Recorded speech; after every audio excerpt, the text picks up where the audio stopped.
2 சாமுவேலின் புஸ்தகம் 23ஆம் அதிகாரம் 1வது வசனத்தை வாசி. இங்கு ஆண்டவர் நம்மோடு கூட இந்த நாளில் பேசுகிற ஒரு காரியம், கர்த்தர் நம்மை மேன்மைப்படுத்துகிறவராக இருக்கிறார். கர்த்தர் நம்மை மேன்மைப்படுத்துகிறவராக இருக்கிறார். நம்மை உயர்த்துவதும் நம்மை மேன்மைப்படுத்துவதும் தான் ஆண்டவராகிய இயேசு கிறிஸ்துவினுடைய வாஞ்சையாகவும் விருப்பமாகவும் இருக்கிறது. ஒரு சிலரை ஆண்டவர் ஆவிக்குரிய ரீதியில உயர்த்துவார், ஒரு சிலரை பொருளாதார காரியத்தில் உயர்த்துவார். எப்படியோ ஆண்டவர் அவங்கள ஏதோ ஒரு வழியில உயர்த்துகிறவராக இருக்கிறார். இங்கு தாவீது அந்த வேர்டை யூஸ் பண்றார்.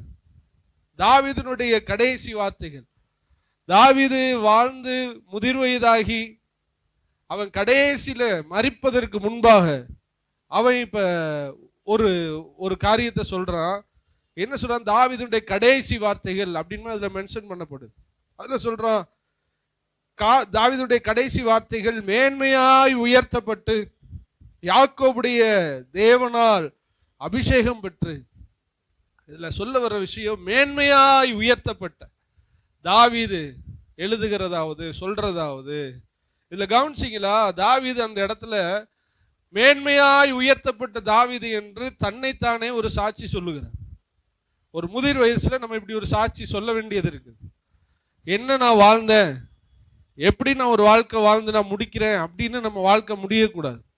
நம்முடைய வாழ்வு முடியும் போது நம்ம சொல்லணும், என்னுடைய கடைசி வார்த்தைகள் மேன்மையாய் உயர்த்தப்பட்டேன், கர்த்தரால் உயர்த்தப்பட்டேன்.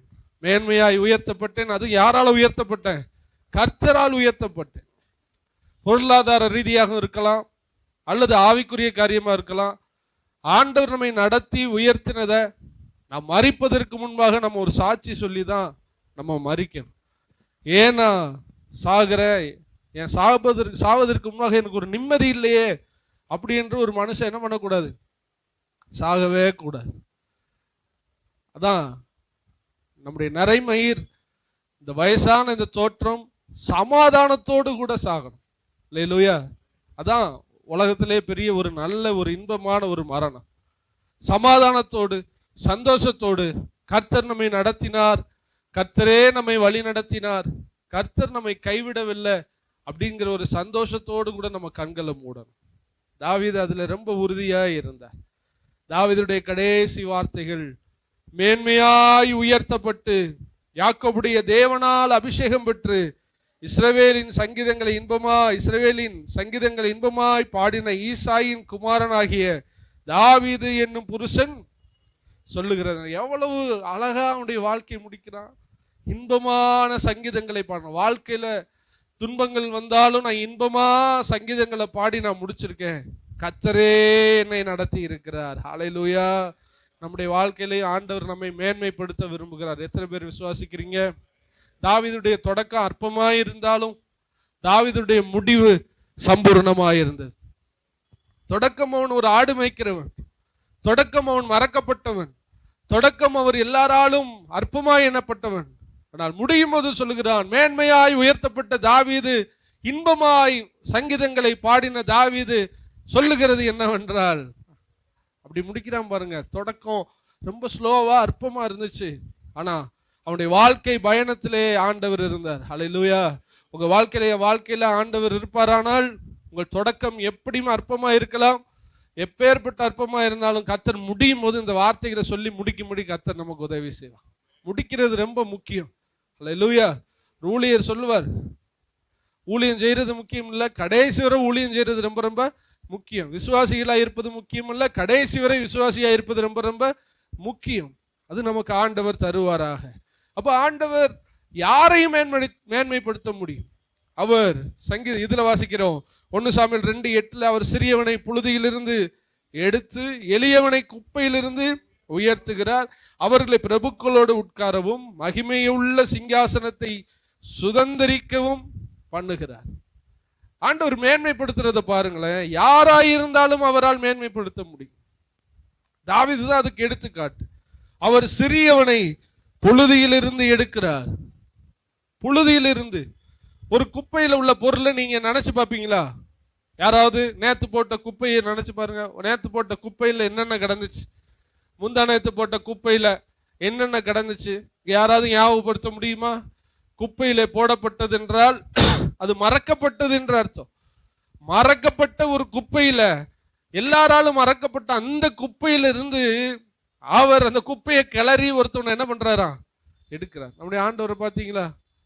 அவரால் எல்லாம் செய்ய முடியுங்கிறது அடையாளம் அதுதான். அந்த குப்பையிலிருந்து ஒருவனை எடுத்து புழுதியிலிருந்து ஒருவனை எடுத்து எளியவனை குப்பையிலிருந்து அவனை உயர்த்தி அவனை இப்பொழுது எங்க உட்கார வைக்கிறாரு? ராஜாக்களோடு உட்கார வைக்கிறார், பிரபுக்களோடு உட்கார வைக்கிறார், மகிமையுள்ள சிங்காசனத்தை சுதந்தரிக்கவும் பண்ணுகிறார். ஹல்லேலூயா.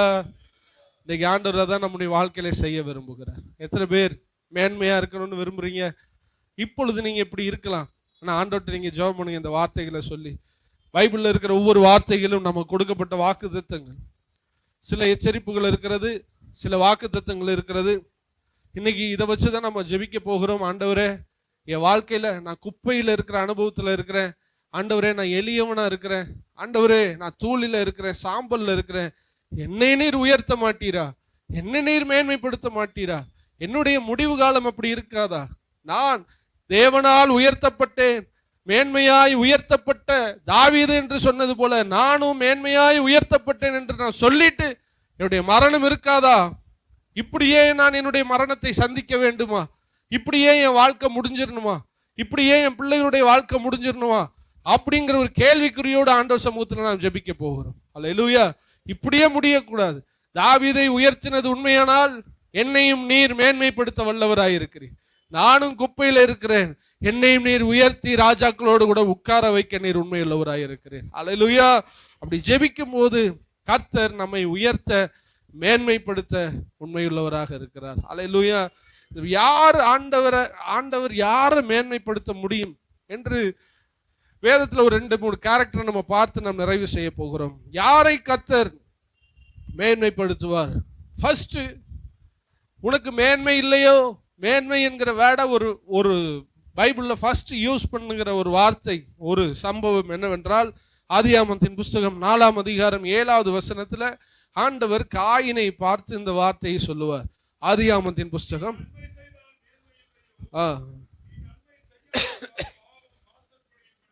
நீ நன்மை செய்தால்.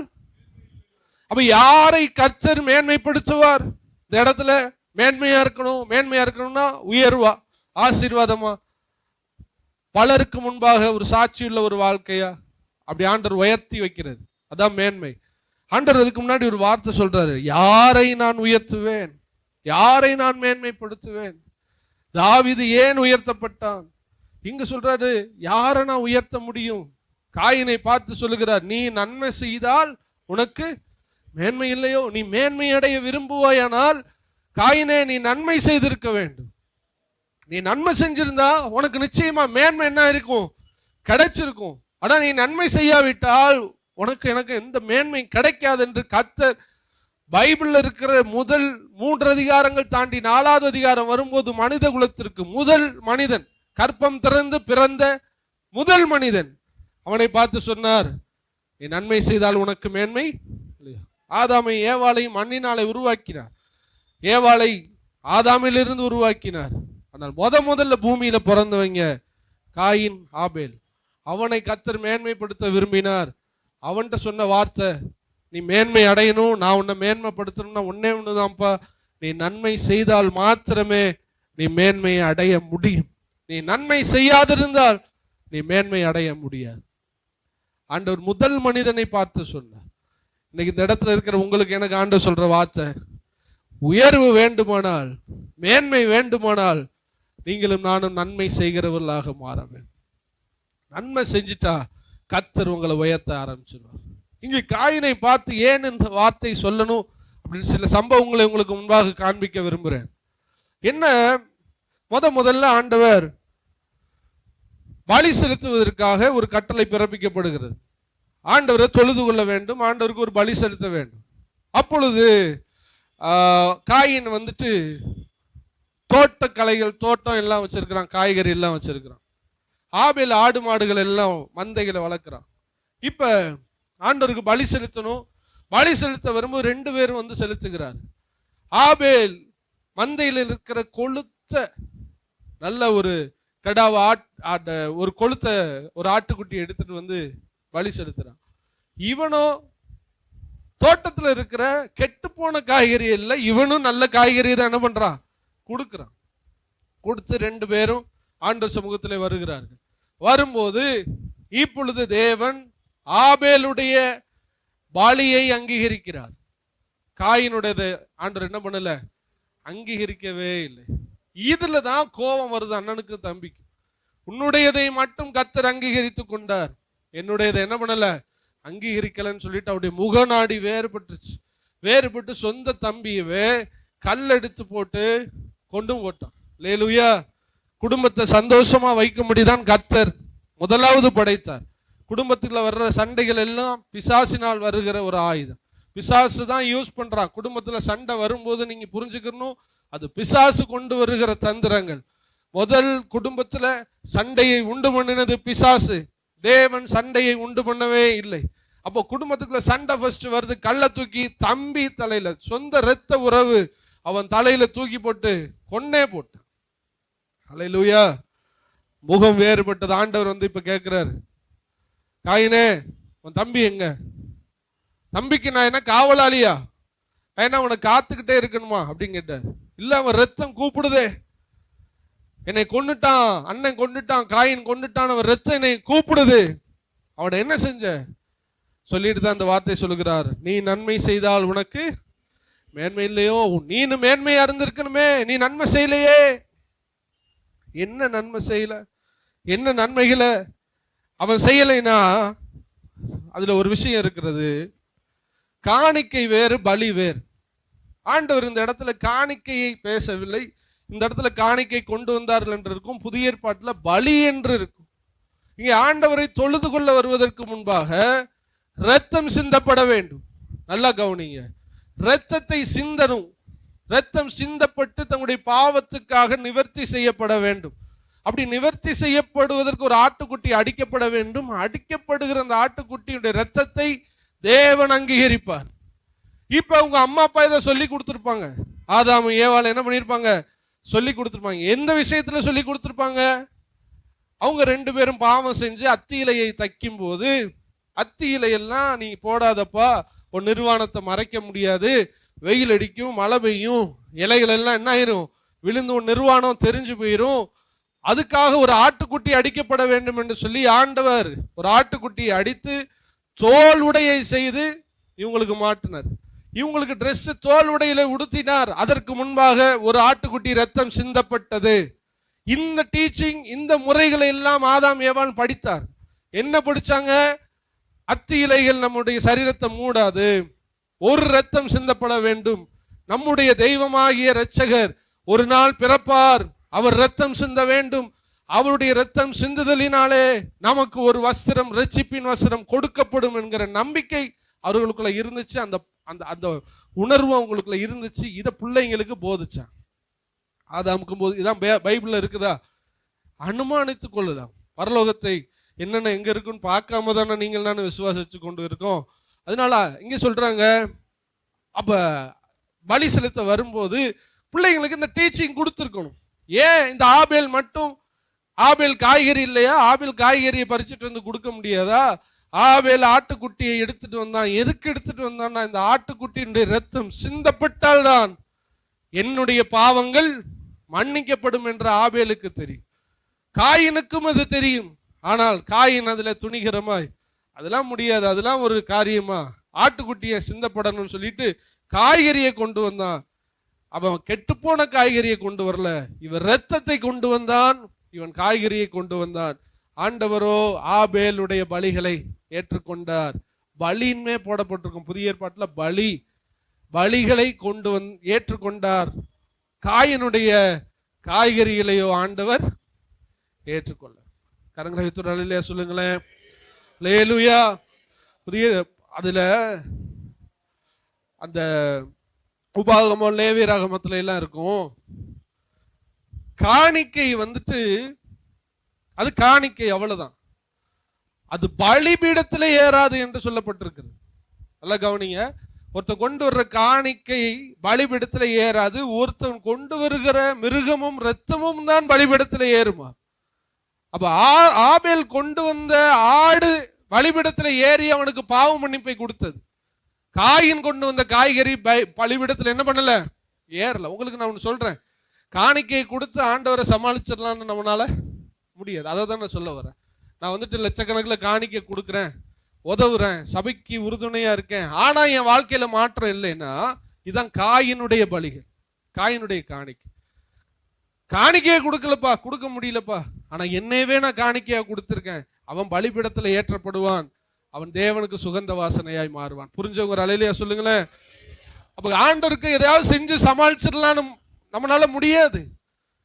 இயேசு கிறிஸ்துவின் இரத்தத்தினால் நம்முடைய பாவம் மன்னிக்கப்பட வேண்டும். மன்னிக்கப்பட்டாதான் ஆண்டவர் நம்மளை அங்கீகரிப்பார். இந்த தப்பதான் யார் செய்யறா? காயின் செய்கிறான். இந்த காயினை பார்த்து தான் கேட்கிறார், நீ நன்மை செய்தால் உனக்கு மேன்மை இல்லையோ?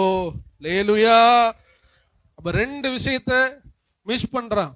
என்ன மிஸ் பண்றான்? தேவனுக்கு பிரியமான அல்லது தேவன் அங்கீகரிக்கிற விஷயத்தை யாரு செய்யல? காயின் செய்யல. இங்கதான் இதை தான் சொல்றாரு, நீ நன்மை செய்தால் உனக்கு. அப்ப நீங்களும் நான் மேன்மைப்படுத்தப்பட வேண்டுமானால் ஃபர்ஸ்ட் தேவனுக்கு பிரியமான காரியத்தை என்ன பண்ணணும்? ரெண்டாவது தேவன் அங்கீகரிக்கிற காரியத்தை இதை செஞ்சாதான் மேன்மை. இதுக்கு தான் இவ்வளவு சுத்தி வளைச்சு ஊரை சுத்தி காமிச்சு நான் இங்க வந்திருக்கேன். இந்த பாயிண்ட் என்ன பாயிண்ட்? தேவனுக்கு பிரியமானதை செய்ய வேண்டும், தேவன் அங்கீகரிக்கிறதையே. இதுதான் நன்மை செய்யறது. நன்மைனா என்ன? அன்னதானம் போடுறதா? அன்னதானம் தான் எல்லா இடத்துலையும் போடுறாங்களே. இல்ல ஒரு கோயிலுக்கு கொடுக்கறதா, கூட்டத்துக்கு கொடுக்கறதா? இது ஆண்டவர் ஏற்றுக்கொள்ள முடியுமா? ஆண்டவர் இதை அங்கீகரிப்பாரா? அதை அங்கீகரிச்சு என்ன தெரியுமா செய்வாரு? நல்லா புரிஞ்சுக்கிறீங்க. பூமியில நீங்க கொடுக்குற மனம் திரும்பாம கொடுக்குற காணிக்கை ஆண்டவர் என்ன பண்ணுவாருன்னா வாங்கிக்கிறார். வாங்கிட்டு உங்க பிள்ளைகளுக்கு ஆசீர்வாதத்தை என்ன பண்ணுவார்? தருவார். எங்க? வானத்துக்கு கீழே ஆசீர்வாதம். ஆனா பரலோகத்துக்கு என்ன பண்ண முடியாது? போக முடியாது. ஹல்லேலூயா. அப்ப வாங்கிக்கிறார், அதை தடுக்கல, அதுக்குரிய ஆசீர்வாதத்தை ஆண்டவர் கொடுத்துறார். இதை எங்க பார்க்கலாம்னா ஆபிரகாமை பார்த்து சொன்னாரு, ஓ சேஷ்டபுத்திரனாகிய ஈசாக்க உன்னோட வச்சுக்க. அப்ப இந்த கேத்தூர் ஆளு இவ ஆகாரெல்லாம் என்னப்பா பண்ண? இவளுக்கு கொஞ்சம் காணிக்கை கொடுத்து அனுப்பி விட்டு, சும்மா அனுப்பல, என்னத்தையாவது கொடுத்து என்ன பண்ணு அனுப்பிவிட்டு. இவங்களை எப்படி ஆசீர்வதிப்பி? இவனையும் ஒரு ஜாதியா மாத்துவேன், ஒரு ஜாதியா மாத்துவேன். ஆனா பரலோகத்துக்கு என்ன பண்ண முடியாது? சொல்லுங்க. ஆகாருடைய சந்ததி எனக்கு பெரிய ஜாதியா மாறிடுச்சு. இஸ்மவேல் பரலோகத்துக்கு வர முடியாது. அப்ப இங்கேயே தந்துடுறாரு. ஆனா மேல போறதுக்கு நீங்களும் நானும் தேவன் அங்கீகரிக்கிற விஷயத்தை செய்ய வேண்டும். அததான் சொல்ற, நன்மை செய்தால் உனக்கு மேன்மை இல்லையோ? எத்தனை பேர் செய்தி புரியுது? சில டஃப்பான விஷயங்கள் இருக்கும், அதை எப்படியாவது சொல்லணுமே அப்படின்னா நம்ம கொண்டு வர்றது. அதை நீங்க நல்ல கவனத்துல நீங்க வச்சுக்க. அப்ப தேவனுக்கு பிரியமானதை செய்யணும். அப்ப நீங்க என்ன செஞ்சாலும் பிரியமா அதான் நன்மை. எல்லாத்தையும் ஆண்டவர் அங்கீகரிக்கிறாரா? எல்லாத்தையும் அங்கீகரிப்பாரா? நம்ம கொண்டு வருகிற துதிகள், ஸ்தோத்திரங்கள், அர்ப்பணிப்புகள், நம்முடைய வாழ்க்கை எல்லாம் அங்கீகரிக்கப்படுகிறதா? இவனும் கொண்டு வந்தான் காய்கறிய, அதை தூக்கி ஓரத்துல வச்சுட்டாரு, இது எனக்கு வேணான்னு சொல்லிட்டாரு. இவன் கொண்டு வந்த ஆடையும் தானே ஆண்டவர் ஏத்துக்கிட்டாரு. தேவன் அங்கீகரிக்கலையே. இப்ப நம்ம கொண்டு வர்றது தேவனால் அங்கீகரிக்கப்படுகிறதா? உங்க பேச்சு தேவனால் அங்கீகரிக்கப்படுகிறதா? உங்களுடைய குடும்பம் தேவனால் அங்கீகரிக்கப்படுமா? நீ வாழ்கிற வாழ்க்கை, உங்களுடைய பிள்ளைகள், உங்களுடைய தொழில், உங்களுடைய வருமானம், உங்களுடைய பணம் எல்லாம் தேவனால் அங்கீகரிக்கப்பட வேண்டும்.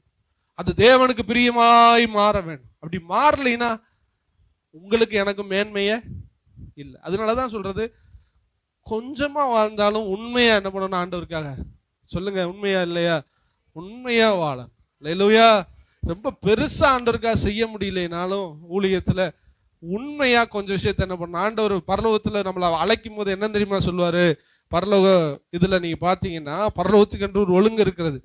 நம்ம எல்லாரும் உள்ள போகும்போது இப்படித்தான் கூப்பிடுவாரு, பெருசா பெரிய காரியங்களை செய்தவனே உள்ளே பிரவேசினா அங்கு போடப்படவில்லை, உண்மையும் உத்தவமான ஊழியக்காரனே உள்ளே வந்து கொஞ்சமா இருந்தாலும், கொஞ்சம் பலனா இருந்தாலும் உண்மையா வாழணும்.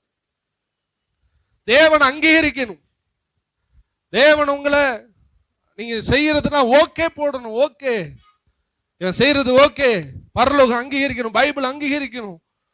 அப்படி இருக்கும் பொழுதுதான் கர்த்தர் நமக்கு ஒரு மேன்மையை தர உண்மை உள்ளவராக இருக்கிறார். ஃபர்ஸ்ட் விஷயத்தை எத்தனை பேர் புரிஞ்சிச்சு? உங்களை மேன்மைப்படுத்தணும்னா இன்னையில இருந்து உங்க வாழ்க்கையை செக் பண்ணுங்க.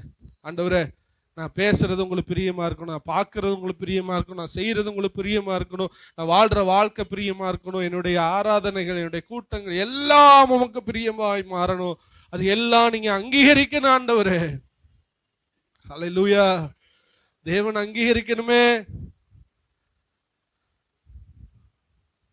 பைபிள்ல இருக்குது, ஒருத்தவன் என்ன பண்றான், தங்கத்துல வீடு கட்டுறான், தங்கத்துல ஒண்ணு கட்டுறான்.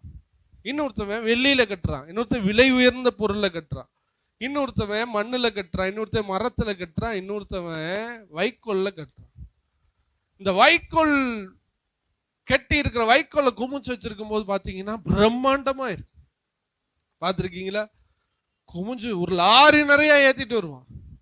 அப்படி போட்டுட்டு அந்த இடத்துல சொல்லுவாரு, அக்கினியானது அதை பரிசோதி. இதெல்லாம் நிருபத்துக்கு நம்ம போகணும். நிருபத்தை படிக்கும் போதுதான் இந்த ஞானத்தை ஆண்டவர் தருவார்.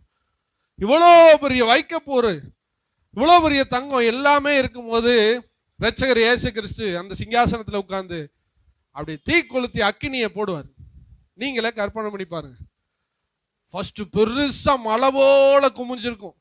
சில வயக்காட்டுல பாத்தீங்கன்னா அப்படி கொளுத்தின உடனே ஒரு செகண்ட் தான், ஒரு கைப்பிடி சாம்பல் கூட மிஞ்சாது, அவ்வளவு பெரிய வைக்கப்போர். அப்ப சில பேருடைய வாழ்க்கை பெருசா வைக்கப்போர் மாதிரி பெருசா இருக்க போகுது. பூமியில பார்க்கும்போது அப்பா என்ன வாழ்க்கை, என்ன ஊழியம் அப்படின்னு சொல்ல போறாங்க. மேல போகும்போது அக்கினியை போடுவார், ஒரு நொடியில எல்லாம் காணாம, வாழ்க்கையே முடிஞ்சிச்சு, ஒரு அங்கீகரிப்பு இருக்காது. அடுத்து வருவார், மரத்துல பெருசா இருப்பான், இவனும் கொளுத்தி விடுவார், நின்று எறி, கடைசியில் இவனும் சாம்பலாக தான் போகும். விலை உயர்ந்த கல் அடிச்சு இப்படியே வரும். கடைசியா தங்கம் குட்டியா இருக்கு. தங்கத்தை பாருங்க, நீங்க இவ்வளோ பெரிய வீட்டை கட்டினாலும் இவ்வளோ பெரிய பிஸ்கட்ல அந்த வீட்டோட விலை வந்துடும். ஒரு 10 பவுன் நகை வந்துட்டு இவ்வளவு ரேட் வந்துடுது. இவ்வளவுக்குள்ள அடைக்கிடலாம். இவ்வளோ பெரிய ஒரு உருண்டை பந்து மாதிரி உங்க மொத்த சம்பாத்தியத்தையும் ஒரு நகையா செஞ்சிடலாம், ஒரு 10 கிலோ வெயிட்ல. இப்படிதான் ஒருத்தனுடைய வாழ்க்கை ஊழியம் இருக்க போகுது. பார்க்க சின்னதா இருக்க போகுது. அங்க அக்கினியை கொளுத்துவார், ஆனா அது எரியாது. எரிஞ்சாலும் என்ன ஆகும்? சுத்தமா தான். இப்படி எல்லாருடைய வாழ்க்கையும் ஊழியமும் பரலோகத்துல நிக்க போகுது. இங்க நான் அதை செஞ்சேன் இப்படி பண்ண அப்படி பண்ணேன்னு சொன்ன எல்லாருக்கும் அக்கினியானது மேலே சோதிக்கப்பட போகிறது. கர்த்தர் அக்கினியை போடுவார். வைக்கப்போர் மாதிரி இருக்கிறவன் எரிவான், மரக்கட்டையா இருக்கிறவங்க எரிவாங்க, கல்லு எல்லாம் ஒண்ணுமில்லாம போகும். தங்கத்தை போல இருக்கிற வாழ்க்கையும் ஊழியமும் மட்டுமே அங்க நிலையில இருக்க போகிறது. கரங்களை வைத்து நிலையா சொல்லுங்க. இன்னும் இப்ப சொல்லுங்க, பெருசா செய்யணும்னு நினைக்காதீங்க, உண்மையா செய்யணும்னு நினைங்க. பெருசா வாழணும்னு நினைக்காதீங்க, உண்மையா வாழணும் நினைங்க. பெருசா வாழ நினைக்காதீங்க, தேவன் அங்கீகரிக்கணும் வாழ நினைங்க. ஏன்னா நம்ம வாழ்க்கை எல்லாமே தேவனிடத்துல கொண்டு போய் பரிசோதிக்கப்பட போகிறது. நம்ம ஒரு வியாபாரம் பார்க்கிறோம், நம்ம கொடுக்குற எல்லா சரக்கையும் வாங்கிடுறான். அவன் எதிர்பார்த்து வாங்கியவன் என்ன காசு போடுறதுக்கு என்ன அவன் அறிவுல குறைஞ்சவனா? மீனை பார்ப்பான், கண்ணை பார்ப்பான், செதில தூக்கி பார்ப்பான், அமுக்கி பார்ப்பான், ஆப்ரேஷனே பண்ணிடுவான் நம்ம மீனுக்கு. இவ்வளத்தை பார்த்ததுக்கு அப்புறம் அவன் ஒரு ரேட்டு போடுறான். உங்க வாழ்க்கையை அப்படியே போன உடனே நல்ல ரேட்டில் எடுத்துக்கிறாருன்னு யாரு சொன்னா? உங்க வாழ்க்கை எல்லாத்தையும் செக் பண்ணுவாரு. அததான் வலையிலே அநேக மீன்கள், ஆண்டு பரலோக ராஜ்யத்தை பத்தி சொல்லுவார். வலையிலே அநேக மீன்கள் இருக்கிறது. வலையில மாட்டும் போது நிறைய மீன் கிடக்கும். ஆனா வலையை வாங்கி உள்ள போட்டுட்டு மீனை எடுக்கும் போது தான் தெரியும், கெட்ட மீனை நல்ல மீனையும் பிரிப்பா. கெட்ட மீனை தூக்கி அப்படியே கடல்ல எரிஞ்சு, தூக்குறதுக்கு கூட அதுக்கு சொமகுலி கூட காசு வராது, தூக்கி எரிஞ்சிருவாரு. நல்ல மீனை மட்டும் அவர் என்ன பண்ணுவாரு? சரி, இன்னைக்கு சபையில எல்லா இடங்களிலும் நிறைய மீன்கள் இருக்கிறது. ஆனா பரலோக ராஜ்யம் சோதிக்கப்பட போகிறது. நல்ல மீனை மட்டும்தான் கர்த்தர் எடுக்க போகிறார். ஹல்லேலூயா. எல்லா மீனையும் கர்த்தர் தள்ளி போட்டுரும். இன்னைக்கு சொல்லுங்க, நன்மை செய்தால் உனக்கு இந்த நன்மையை நீங்க செய்யணும். இப்படி செஞ்சீங்கன்னா கொஞ்ச நாள் இப்படி இருந்தாலும் ஆண்டவர் ஏற்ற வேளையிலே நம்மை உயர்த்த உண்மையுள்ளவராக இருக்கிறார். ஆவிக்குரிய வாழ்க்கையில உயர்த்துவார். குடும்ப வாழ்க்கையில கர்த்தர் நம்மை கைவிடவே மாட்டார். இங்கு ஆதியாகமத்தின் புஸ்தகம் 49:3 நான் சொன்ன இன்னொரு கேரக்டர் 49:3 ரூபன், யாக்கோபுடைய முதலாவது மகன் ரூபன். அவனை பத்தி போடப்பட்டிருக்கிற வாசிங்க.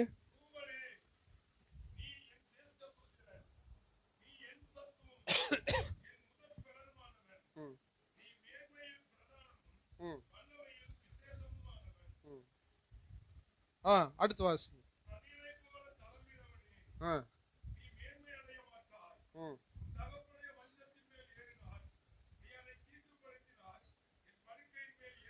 போதும். இங்கு யாக்கோபுக்கு ஃபர்ஸ்ட் பிறக்கிற ஒருத்தவன். இஸ்ரவேலிலே முதல் பிறக்கிறவங்களுக்கு ரொம்ப ஒரு ஆசீர்வாதம். இப்போ ஒரு அரச குடும்பமா இருந்தால் பின்னாடி 25 பேர் இருந்தாலும் சரி, பிள்ளைதான் ராஜாவா மாறணும். இல்ல ஒரு ஆசாரிய குடும்பமாய் ஒரு பாஸ்டர் குடும்பமா இருந்துச்சுன்னா முதல் பிள்ளைதான் பாஸ்டரா மாறணும். ஒரு தீர்க்கதரிசியா இருந்தால் அவன் தான் மாறணும். சொத்துல எல்லாரையும் விட இவனுக்கு 2 பங்கு இருக்கிறது. யாருக்கு? சிரேஷ்ட புத்திரன், முதல் பலனானவனுக்கு. இங்க யாக்கோபுக்கு முதல் குமாரன் ரூபன். ரூபனை பத்தி யாக்கோபு சொல்றான், ரூபனே நீ என் சிரேஷ்ட புத்திரன், அப்படின்னா என் முதல் மகன், நீ என் சத்துவமும் நீ என் பலனும் என் முதற் பலனுமானவன், நீ மேன்மையிலே பிரதானம். மேன்மை அடைகிறதுல நீ தாண்டா உயர்ந்தவன், உனக்கு தாண்டா எல்லா மேன்மையும், வல்லமையிலையும் நீ தான் பெரியவன். எவ்வளவு பெரிய ஆசீர்வாதம் ஆண்டவர் ஒருவனுக்கு வச்சிருக்கிறாரு. உங்களுக்கு எனக்கு ஆண்டவர் இப்படிப்பட்ட திட்டத்தை தான் வைத்திருக்கிறார். நாம் சத்துவம் நிறைந்தவர்கள், முதற் பலனானவர்கள், மேன்மையில் பிரதானமும் வல்லமையில விசேஷமானவர்கள். எல்லாத்தையும் நீங்க பாத்தீங்கன்னா முதன்மை முதன்மை முதன்மை. ஆங்கிலத்துல போய் அப்படி டிரான்ஸ்லேட் பண்ணி வந்தீங்கன்னா முதன்மை, பலத்திலே முதன்மை, ஐஸ்வர்யத்திலே முதன்மை, கனத்திலே முதன்மை, வலிமையிலே முதன்மை, பெருமையிலே முதன்மை, அதிகாரத்திலே முதன்மை. இப்படிதான் ஆண்டவர் யாரை படைச்சிருக்கிறாரு? யாக்கோபுடைய குமாரனாகிய ரூபனுடைய அந்தஸ்து இதுதான். ஆனா அதே வசனம் அடுத்த வசனம் சொல்லுகிறது, தண்ணீரை போல. யாராவது வாசிங்க.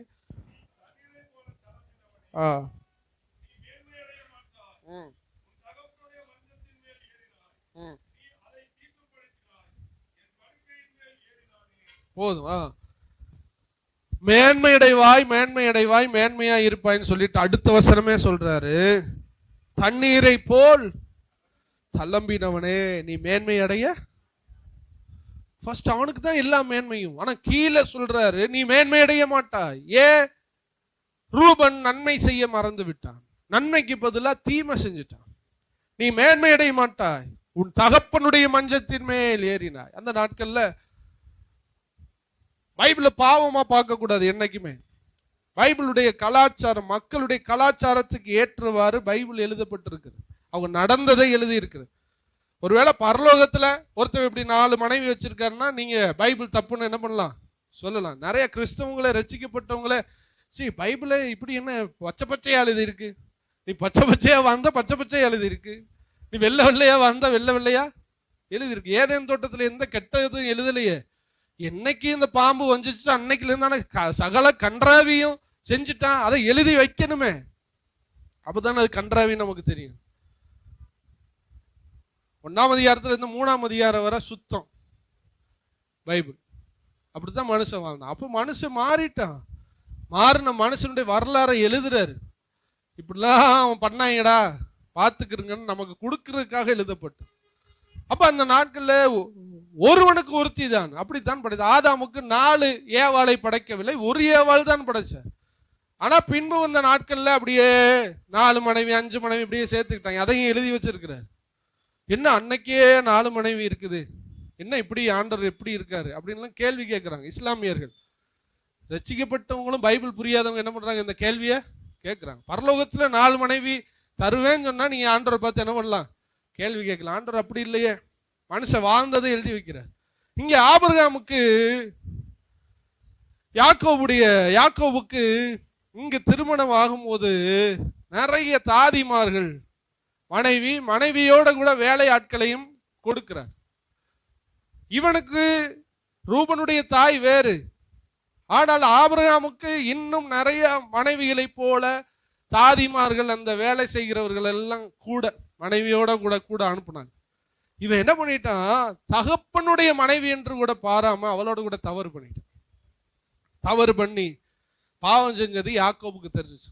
யாக்கோபு ரூபன் அவனுடைய தாயோடு கூட பாவம் செய்யவில்லை, அவனுடைய தகப்பனுடைய இன்னொரு மனைவியோடு பாவம் செய்தான். செஞ்சாலும் இதை யாக்கோபுக்கு பொறுக்க முடியல. மூத்த குமாரனா இருக்கிற நீதான் முதன்மை, நீதான் மேன்மை, நீதான் எல்லாத்துலயும் உனக்கு தான் ஆசீர்வாதம். ஆனா படுபாவி, நீ இப்படி ஒரு பாவத்தை பண்ணிட்டியடா அப்படின்னு சொல்லிட்டு தான் மேன்மை அடைவாய், நீ மேன்மைன்னு சொல்லிட்டு அடுத்த வசனமே சொல்றாரு, தண்ணீரை போல தளம்பினவனே நீ மேன்மை அடைய மாட்டாய், நீ மேன்மை அடைய மாட்டாய். ஏன்? உன் தகப்பனுடைய மஞ்சத்தின் மேல் ஏறினாய், நீ அதை தீட்டுப்படுத்தினாய், என் படுக்கையில் மேல் ஏறினானே, அவன் ஒழுங்காவே இருக்க மாட்டான்டா, அவன் ஒன்னத்துக்கு உதவ மாட்டான்னு சொல்லி முடிச்சுட்டேன். பைபிள் இப்ப புரிஞ்சுச்சா? என்ன இப்படி தகப்பனுடைய மனைவிட்ட பாவம் செஞ்சதெல்லாம் எழுதி வச்சிருக்கு, அதே இடத்துல நீ விளங்க மாட்டேன்னு அந்த இடத்துல கீழே எழுதியிருக்காரா இல்லையா? அந்த பாவத்தை செஞ்சா ஒருத்தன் என்ன பண்ண மாட்டான், உருப்பட மாட்டான்னு கீழே அடுத்த வசனமே இருக்குது. தயவு செய்து மேலையும் படிக்கணும், நீ என்ன பண்ணணும், கீழையும் படிக்கணும். ஆண்டவர் பரிசுத்தர், நம்ம கையில இருக்கிறது பரிசுத்த வேதாகம். அல்லேலூயா. மனுஷன் வாழ்ந்ததை எழுதி வச்சிருக்கு, அவ்வளவுதான். அவனுடைய வாழ்க்கை, அவனுடைய சாபத்தையும், அவன் செஞ்ச நன்மை, அவனுக்குள்ள தீமை எல்லாத்தையும் எழுதி வச்சு. அப்ப நீ பாவம் செஞ்ச, நீ மேன்மை அடைய மாட்ட. அப்ப நன்மை செஞ்சா மட்டும்தான் சகோதரனை மேன்மை. ரூபனை போல, ரூபனுக்கு அநேக முதன்மையான வாக்குத்தத்தங்களை கொடுத்தாலும் ரூபனோ பாவம் செய்ததினால் ரூபன் மேன்மை அடையவில்லை, நீ மேன்மை அடைய மாட்டாய் என்று சொல்லிவிட்டார். அல்லேலூயா. ரூபன் அப்படி என்ன செஞ்சிட்டாரு, துணிகரமாய் அசுத்தங்களை செய்தார். துணிகரம், ஒரு தகப்பனுடைய மனைவியோட பிரவேசிக்கணும்னா எவ்வளவு பெரிய துணிச்சல் இருக்கணும். உங்க வாழ்க்கையில நீங்க மேன்மை அடையணும்னா துணிச்சலா எதுவும் நீங்க தயவு செய்து செய்யக்கூடாது. தேவன் பார்க்கிறாருங்கிற பயம் உங்களுக்கு இருக்கணும். தேவன் பார்க்கிறார். உங்க மனசாட்சியை தாண்டி நீங்க ஒரு தப்பை நீங்க செய்யக்கூடாது. உங்க மனசுக்கு தப்புன்னு தோணுது, நீங்க அதை செய்யாதீங்க, நீங்க மேன்மை அடைய மாட்டீங்க. கடவுள் பார்க்கிறாருன்னு சொல்லி தெரியுது, ஆனாலும் நீங்க செய்றீங்க, நீங்க மேன்மை அடைய மாட்டீங்க. 4 பேர் சொல்றான், இதை செய்யாதப்பா, இது தப்புப்பா, இது நம்முடைய வழக்கம் அல்லன்னு ஒருத்தன் சொல்றான், சொல்லியும் ஒருவன் செய்யறான், அதான் துணிகரம், அதுதான் அகம்பாவம். அப்படி யாரு செஞ்சாலும் சரி ரூபனை போல மேன்மை அடையாதவர்களாய் மாறிப்போம். அல்லேலூயா. துணிகரமான, அதான் தாவீது சொல்ற, துணிகரமான பாவங்களுக்கு அடியேனை என்ன பண்ணும், விலக்கி காத்தருளும் ஆண்டவரே. கடவுள் பார்க்கிறார். எத்தனை பேர் அதை நீங்க என்ன உணர்றீங்க? ஆண்டவர் நம்மளை என்ன பண்ணிக்கிட்டு இருக்கிறாரு, பார்த்துக்கிட்டு இருக்கிறாரு. பைபிள்னு ஒண்ணு இருக்குது, பைபிளுக்கு புறம்பா வாழக்கூடாது, தெய்வத்துக்கு புறம்பா வாழக்கூடாது. பரிசுத்தவான்கள், சர்ச்சுக்கு போறவங்க, ஒரு ஊழியக்காரங்க அல்லது ஒரு விசுவாசி, தம்பி நீ செய்யறது தப்புப்பா அப்படின்னு நம்மகிட்ட சொன்னதுக்கு அப்புறமும் நீங்க செய்றீங்க, நான் செய்யறேன்னா அதுக்கு பேர் தான் துணிகரம். அதான் தண்ணீரை போல் தளம்புகிறவன், அவன் மேன்மை அடையவே மாட்டான். அதான் 4 பேர் சொல்றாங்கல்ல, ஒன்னு சொல்லாங்க, ஒன்று சுய புத்தி வேணும், இல்லை மற்றவங்க சொல்றதையாவது கேட்கும். சுயமா மனசாட்சியும் குத்தல. ஆனா 4 பேர் சொல்றாங்க, சொன்னாலும் நான் கேட்க மாட்டேன். ஏன் பைபிள்ல இப்படி இருக்குமா? இல்ல நான் கேட்க மாட்டேன். ஆண்டவர் பார்க்கிறாரு, நியாயம் தீர்ப்பாரு, இல்ல கேட்க மாட்டேன். ரூபன்ட்ட போய் சொல்லிருப்பான், நீ தப்பு, அது அப்பாவுடைய மனைவி, சொன்னாலும் கேட்கல. துணிகரமா பண்ணா மேன்மை அடைய வேண்டியவன் இப்பொழுது லீஸ்டா, கடைசியா மாறிட்டான், ஒன்னத்துக்கு உதவாதவனா மாறிட்டான் ரூபன். இது எல்லாத்தையும் யோசேப்பு என்கிற ஒரு சொக்க தங்கம் போல இருக்கிற ஒருத்தவன் அப்படியே வாங்கிட்டு போயிட்டான். அவர் 2 பிள்ளைகளுக்கு, எப்ராஹிம் மனாசேவுக்கு 2 பங்காக மூத்தவன் வாங்குறத கடைசிக்கு முந்தினவன் வாங்கிட்டு போயிட்டான். அவன் நல்லா நன்மை செஞ்சா அவன் மேன்மைய வாங்கி, மேன்மை அடைய வேண்டியவன் தீமை செய்தான், மேன்மையை. உங்க வாழ்க்கையில நீங்க மேன்மை அடையணும்னு விரும்புறவங்க நீங்க நன்மை செய்கிறவர்களாக மாற வேண்டும். அல்லேலூயா. என்ன செய்யணும்? ஆண்டவருக்கு பிரியமானதா என்ன பண்ணணும்? செய்யணும்.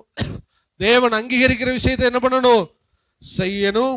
அடுத்து துணிகரமா எதையும் நான் என்ன பண்ணக்கூடாது, துணிகரமா எதையும் நான் என்ன பண்ணக்கூடாது, செய்யக்கூடாது. அருவருப்பானதை நான் எதையும் என்ன பண்ணக்கூடாது, செய்யக்கூடாது. இப்படி செய்யும் போது ஆண்டவர் நம்மளை என்ன பண்ணுவாரு சொல்லுங்க, நம்மை மேன்மைப்படுத்த உண்மை உள்ளவராக இருக்கிறார். ஹல்லேலூயா, ஹல்லேலூயா. நல்லா கவனிங்களேன், ஆண்டவர் நம்மள ஒருபோதும் நம் செய்கிற நன்மையை மறக்காதவராய் இருக்கிறார். ஆண்டவர் என்ன பண்றாரு, நம்ம செய்கிற நன்மைகளை மறக்கவே மாட்டார்.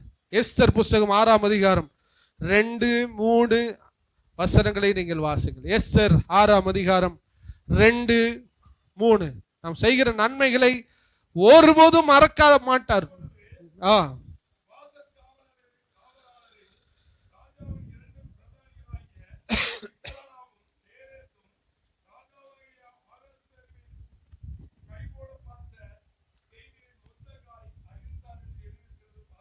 போதும் போதும் போதும், நல்லா கவனிங்க. இந்த இடத்துல இருக்க ஒரு சிலர் சொல்லலாம், நான் நன்மை செஞ்சுக்கிட்டு தானப்பா இருக்கேன், நான் என்ன பண்றேன் நன்மை, ஏன் எனக்கு மேன்மை இல்லை, எனக்கு ஏன் மேன்மை இல்லை. ஒன்று கவனிங்க, உங்க கடந்த காலத்துல ஏதாவது தீமையான காரியம் இருந்தா அது ஒருவேளை உங்க மேன்மை என்ன பண்ணும், தடுத்துக்கிட்டு இருக்கும். நீங்க அதற்கு மன்னிப்பு கேட்கணும், மனம் திரும்பணும். கடந்த காலத்துல இப்படி நான் பலரை வருத்தப்படுத்தி ஒரு தப்பான காரியத்தை நான் செஞ்சுட்டேன், இல்லை நான் இப்படி பாவங்களை பண்ணிட்டேன், என்னை மன்னிச்சிருங்க ஆண்டவரேன்னு முதல்ல நம்ம என்ன பண்ணணும், சரி செய்யப்படவே. இப்படி சரி செய்யும் போது ஆண்டவர் நமக்கு ஒரு மாற்றத்தை தருவார். இல்ல நீங்க நல்லதே செஞ்சுக்கிட்டு இருக்கீங்க, ஆனா உங்க வாழ்க்கை இப்படியே தான் இருக்குது அப்படின்னு நீங்க யாராவது இருந்தீங்கன்னா சோர்ந்து போகவே செய்யாது. மொர்தெக்காய் என்ற ஒருவன் இருந்தான், அகாஸ்வேரு ராஜா என்று ஒரு ராஜா இருந்தான். இந்த ராஜா அரண்மனைக்குள்ள இருக்கிறான். அரண்மனை வாசல்ல வாட்ச்மேனை போல மொர்தெக்காய் என்பவன் இருக்கிறான். வாசல்லே உட்கார்ந்து இருப்பான் வாட்ச்மேன். இப்ப அங்க இருக்கிற அரண்மனைக்குள்ள இருக்கிற ஒரு 2 பேர் ராஜாவை வர்மம் வச்சு கொல்லணும், ராஜாவை இப்படியாவது கொல்லணும், விஷம் வச்சோ ஏதோ சூனியம் வச்சோ ராஜாவை கொல்லணும்னு சொல்ற ஒரு திட்டத்தை 2 பேர் பேசிக்கிட்டு இருக்கிறான். பேசிக்கிட்டு இருக்கும்போது வாசல்ல இருந்த மொர்தெக்காய் அகாஸ்வேரு ராஜாவை கொல்வதற்கு 2 பேர் திட்டம் போடுறான்னு சொல்லி இவனை ராஜாவின் இடத்திலே அறிவித்து அவனை பிடித்து கொண்டு போய் அவனை கொலை செய்கிறார். ராஜாவை கொல்ல போன 2 பேரை கையங்களவுமாய் பிடித்து ராஜாவை காப்பாற்றுகிறார். இதான் மொர்தெக்காய் செய்த நன்மை. நல்லா கவனிச்சுக்கணும், மொர்தெக்காய் செய்த நன்மை. இது எப்ப செய்யறா, ரொம்ப நாட்களுக்கு முன்பாக, ரொம்ப மாதங்களுக்கு முன்பாக, ரொம்ப வருடங்களுக்கு முன்பாக செஞ்சுட்டான். அந்த நாட்கள்ல அரசரவையில செய்யப்பட்ட ஒவ்வொரு காரியத்தையும் எழுதுவாங்க. டெய்லி என்ன நடந்துச்சு, முக்கியமான நிகழ்வுகளை எழுதி எழுதி எழுதி டைரியை போல அரண்மனையில் ரெஜிஸ்டர் ஆகும். ரெஜிஸ்டர் ஆச்சு. இங்கு மொர்தெக்காய் இன்னும் வாசல்ல தான் உட்கார்ந்துருக்கான். அதை தான் நான் உங்கள்கிட்ட சொல்றேன், நான் நிறைய நன்மை செஞ்சிருக்கேன், ஆனா நான் இப்ப எங்க இருக்கிறேன் சொல்லுங்க, வாசல்ல தான் பிரதர் இருக்கேன், எனக்கு எந்த ஆசீர்வாதமும் இல்லை. இப்ப வாசல்லையே கிடக்குறான். நன்மை செஞ்சவன், ராஜாவை காப்பாத்தி இருக்கிறேன், இன்னும் நான் வாட்ச்மேன் வேலை தான் பார்க்கிறேன் அப்படின்னு அவன் ரொம்ப வருத்தத்தோட இருந்தான்.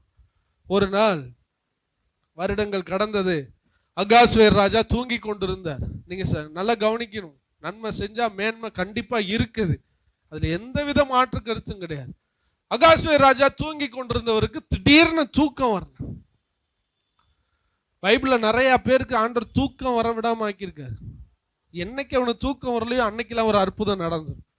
இங்கு ஒருவனுக்கு தூக்கம் வரல, பார்வோனுக்கு தூக்கம் வரல, இங்கு யோசேப்பு உயர்த்தப்பட்டான். இங்க அகாஸ்வேர் ராஜாவுக்கு தூக்கம் வரல. தூக்கம் வராம இருந்தவனே டேய் கூட கூப்பிட்டு கூட உள்ளவனுக்கு போற, டே இங்க வா, தூக்கமே வர மாட்டேங்குது. அந்த நாளாகம புஸ்தகத்தை எடு. நாளாகம புஸ்தகம்னா நம்ம இதுக்கு முன்னாடி உள்ள டைரிஸ், முக்கியமான நிகழ்வுகள், அறிக்கை எல்லாம் எழுதுனதெல்லாம் எடுன்னு சொன்னோன்னே எடுத்துட்டு வரிசையா புரட்டி பார்த்துக்கிட்டே இருக்கான். நடு ராத்திரியில புரட்டி பார்த்துக்கிட்டு இருக்கும்போது ராஜாவை 2 பேர் கொல்ல வந்தார்கள். 2 பேரையும் காட்டி கொடுத்து மொர்தெக்காய் என்கிற ஒரு யூதன் வாசலிலே காத்திருந்தவன் ராஜாவை காப்பாற்றினான் என்று எழுதப்பட்டிருக்கு. படிச்சுக்கிருந்தேன், கூப்பிட்டீங்க வா, இவன் செஞ்ச ஹிஸ்டரி எழுதி இருக்குடா. இவனுக்கு வெகுமதி கொடுக்கப்பட்டதா, இவன் உயர்த்தப்பட்டானா, பதில் சொல்லுங்க சொல்லும்போது தேடி பார்க்குறாங்க. இல்லையா, இல்லை ராஜாவே, அப்படி ஒன்றும் அவனை உயர்த்தினதா மேன்மைப்படுத்தினதா எழுதப்பட இல்லை, ஆனா உங்களை காப்பாத்துனது மட்டும் என்ன பண்ணிருக்கு, எழுதப்பட்டு. அட பாவீங்களா, உடனே இங்க வா, இவனை என்ன பண்ணலாம், இவனை எப்படி உயர்த்தலாம், நீ அதை எனக்கு ஒன்று சொல்லு அப்படின்னு சொன்ன உடனே இவனுக்கு எதிரியாய் இவனை கொல்லணும்னா ஆமான்னு ஒருத்தன் இருக்கிறான். அதை நீங்க சாத்தானா பார்த்துக்கிறணும். உங்களை மேன்மையே படுத்த விடாம உங்களை குறுக பண்ணுகிற ஆவி. இந்த ஆமானை அகாஸ்வேரு ராஜா கூப்பிடுறாங்க, வா வந்து ஒருவனை ராஜா மரியாதை செலுத்தணும்னா என்னப்பா செய்யலாம்னு சொன்ன உடனே இவன் நினைச்சுக்கிட்டான் நம்மளதான் என்ன பண்ற போறாங்க செய்ய போறாங்கன்னு. இவரு ராஜாவோட ட்ரெஸ் என்ன பண்ணணும், மாட்டணும். ராஜாவோட கிரீடத்தை என்ன பண்ணணும், தரிக்கணும். ராஜாவோட குதிரையில் என்ன பண்ணணும், ஏத்தணும்.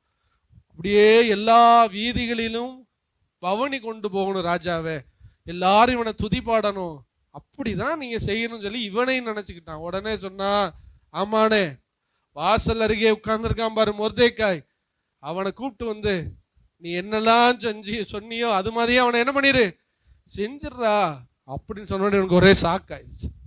நம்மை தடை செய்கிற ஆவிகளை முற்றிலும் அழித்து அதற்கு முன்பாகவே கர்த்தர் நம்மை மேன்மைப்படுத்த உண்மையுள்ளவராக இருக்கிறார்.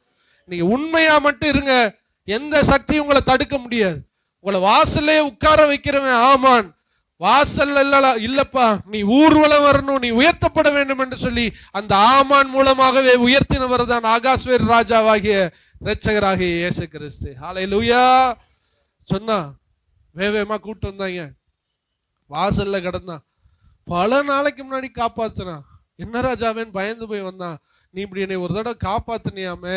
ஆமா ராஜா அப்படின்னு சொன்ன. நீங்க வான்னு சொல்லிட்டு எல்லாத்தையும் தரப்பித்து ரோட்ல அப்படியே கூட்டு போறான் பாருங்க. எந்த வாசப்படியில வாட்ச்மேனா இருந்தானோ அந்த வாசலையெல்லாம் சுத்தி வர்றான். எல்லாரும் அவனை, எல்லாருக்கும் முன்பாக தேவாதி தேவன் அவனை மேன்மைப்படுத்தினார். கரங்களை வேற்றுறாள் இல்லையா சொல்லுங்களே. நீங்க செஞ்ச நன்மைகளை தேவன் மறப்பதற்கு அநீதி உள்ளவர் அல்ல. நன்மை செஞ்சவனுக்கு அவர் புத்தகத்தில் எழுதி இருக்கிறது. நீங்க மறக்கலாம், ராஜா மறக்கலாம், ஆனால் எழுதினது பரலோகம் எழுதி வச்சிருக்குன்னு எத்தனை பேர் நம்புறீங்க? நான் இன்னும் நன்மை தானே செய்யறேன். இந்த பிரதர் சொல்றாரு கொஞ்சமா இருந்தாலும் உண்மையா வாழணும், வாழ்ந்து என்னத்தை நான் சாதிச்சேன். இல்ல, இனிமே தான் நீங்க சாதிக்க போறீங்க. மேல கர்த்தர் எழுதி வைத்திருக்கிறார். அத உங்க கரத்துல தருவார், உங்க சந்ததியினுடைய கரத்துல தருவார். நீதிமானை நீ நல்லா அவன் வாழ்க்கையை பாரு, அவனுடைய முடிவு சமாதானம் என்று கர்த்தர் முடிக்கிறார். தாவீது சொல்றான், நான் மேன்மை அடைந்து உயர்த்தப்பட்டவன் எழுதுகிறதாவது. கர்த்தர் சொல்றா, தாவீது சொல்றான், நான் மேன்மை அடைஞ்சு உயர்த்தப்பட்டவன் எழுதுகிறதாவது. கர்த்தர் தாவீதுடைய செய்கைகளை மறைப்பதற்கு அநீதி உள்ளவர் அல்ல.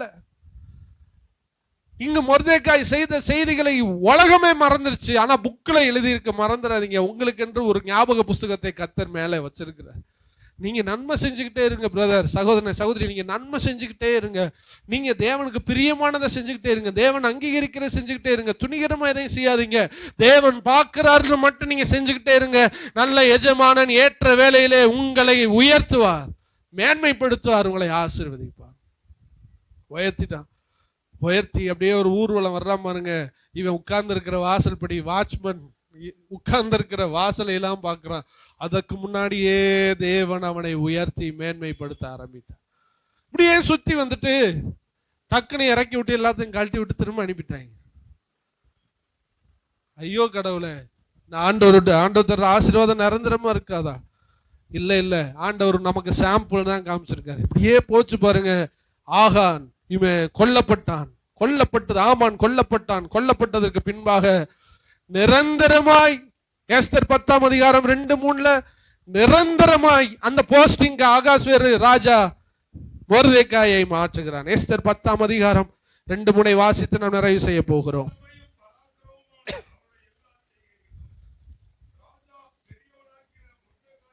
யாரு பெருசாக்குனா?